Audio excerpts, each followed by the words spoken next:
significance of this is because when there was segregation there, you only could fill so many white seats, so many black seats. That with the segregation being desegregated, you were able to sell more tickets. Therefore, it was more revenue for the building, more revenue for the boys, and everybody got to enjoy a wrestling show the way it was meant to, as fans, not as color or creed, but as fans of wrestling. This is what a normal night would look like outside. Yes, but not always. There wasn't always that big of a draw. There was something special about Sputnik that brought a bigger draw to the Mid-South Coliseum, right in the heart of Memphis, Tennessee, right in the heart of all this segregation.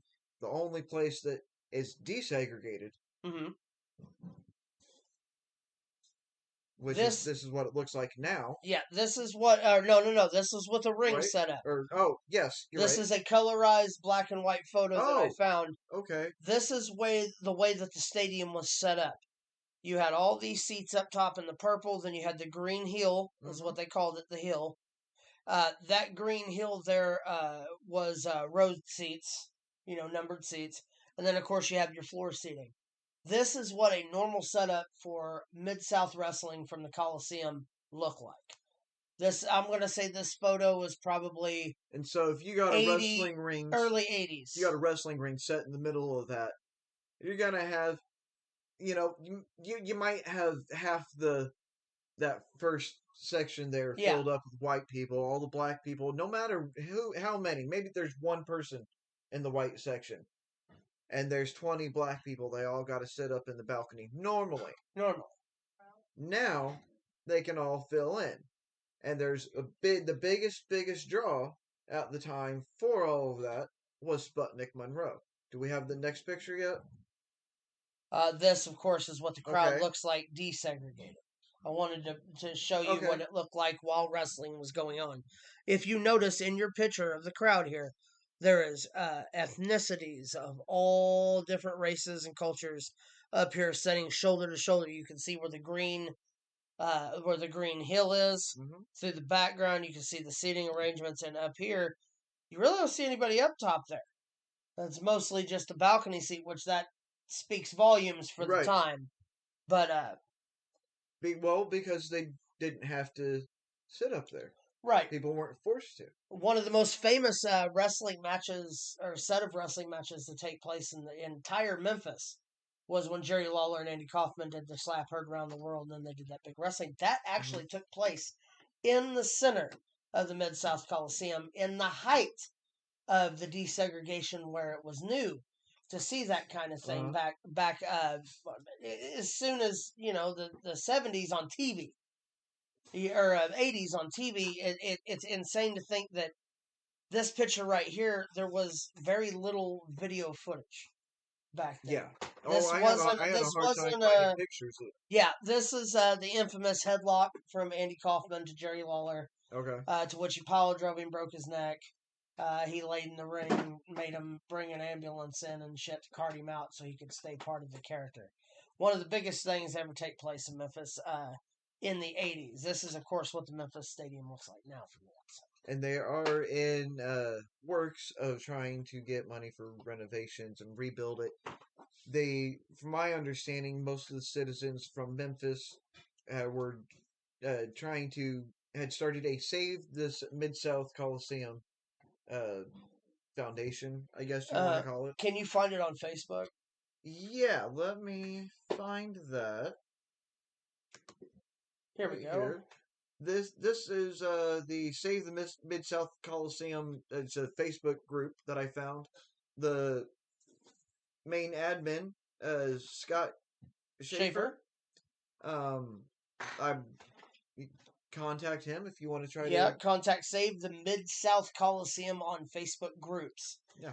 To get a little more information, a little more history. There's more history about it there. I'm sure that's how you can find out if you want to help try to save the Mid-South Coliseum. Yeah, this is another look at the outside. As you can see, the building is still super tangible.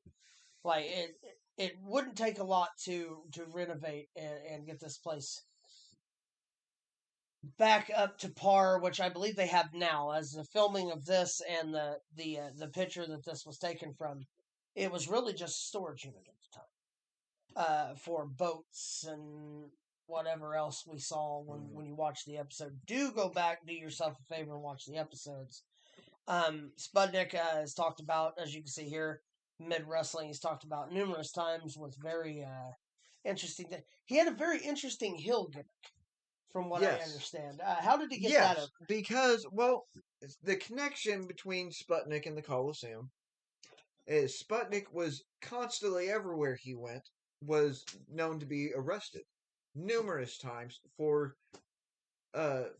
going into the black uh, bars and establishments and everywhere he was. He was a supporter of desegregation, Yes, and so he was arrested on numerous times. So what would he do? He would hire a black attorney.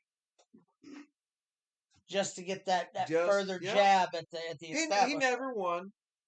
I'm sure it was a Jury, jury of his yeah, peers, yeah, I'm sure back then, especially. But he'd take a slap on the hand, a fine, because it would they couldn't actually arrest him for going into said places, Establishment. Yeah. establishments, but they would come up with some sort of bogus charge.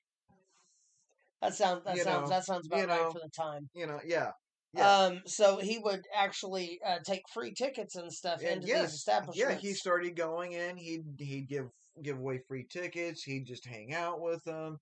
He'd promote them. He which in it that was a big mind thing. frame back there made him the perfect Steve He Austin is of that time. he is a white male. He is very extremely popular. He's a heel. He goes into the establishments and he gets arrested, and he uses that to promote or however you want to put it, the desegregation, Hmm. and to put it out there and put it in people's faces.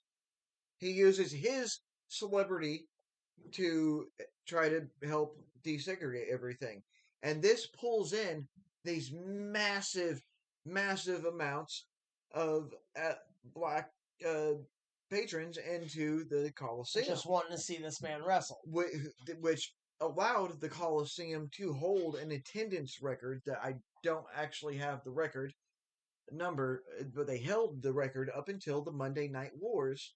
And what was it? The 98? 98. Wow. That's insane to think that a record set that long. Yes, especially for such a what was now a small venue. Yeah. This, of course, is a shot from the documentary that we've seen of the inside of the Mid South Coliseum at that time. Now, I'm sure that several things have been renovated and look a little bit nicer than what these pictures look like. But as you can see from here, you can see the boat in the background back there, where they've stacked stuff, the ceilings falling, Well, as I chipping. was actually about the Save the Mid South Coliseum, they're still working on trying to get money. From what I could tell, they're running out of state funds um, for the project, and they're having fundraisers. They had one on the 25th, from what I saw. Okay. So they're still trying to get money to save the Coliseum, from my understanding. Well, check them out, like we said, Save the Mid South Coliseum on Facebook for more information on where you can maybe make a donation or Right. be able to share with the project of saving, in my opinion, something that shouldn't be torn down due to the historical relevance. It should be considered a historical landmark. So, It was the very first desegregated arena in that area. The legends that played there alone yeah. gives it musical history. Well, The one of the all last stops on sports. the Beatles' last Yeah. tour. I mean, it's insane. Elvis was taped there. Like you said, numerous things. Celine Dion was there when yeah, what was I think it's 97, which was live from Memphis. I mean, a whole different heavy metal bands played there, like Judas Hmm. Priest. They filmed DVDs there. Uh, All the way up until what 2000, I believe. 2006 is 2006? when they closed the doors on the Mid-South Coliseum, the same year that Sputnik Monroe passed away.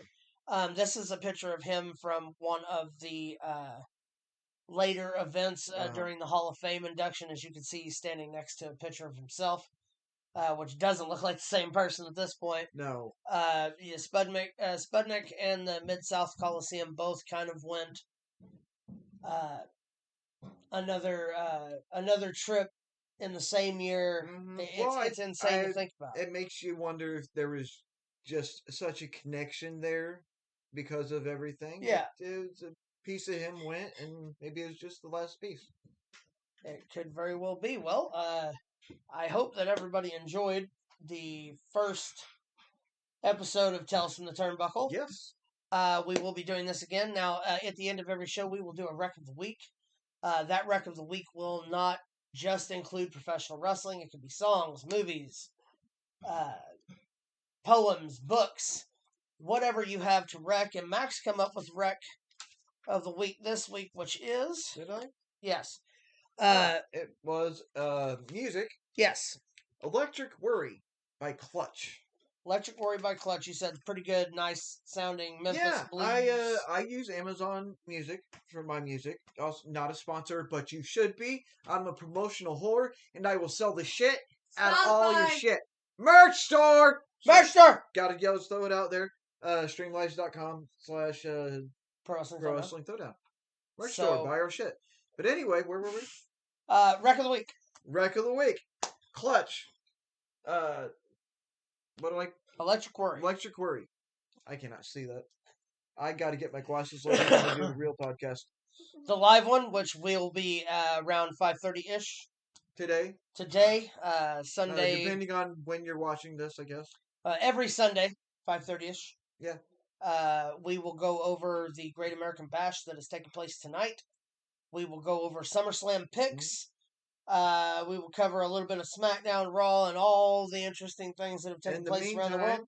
Check out Electric Worry by Clutch. Find it wherever you want to find it. Anywhere you can find it. Odd shit and come across some fun stuff, and that's my Rec of the Week. All right, well. This has been Tales from the Turnbuckle. Luke and Max. Luke and Max. As always. Keep it in the ring. And buy our merch. And merch! Merch!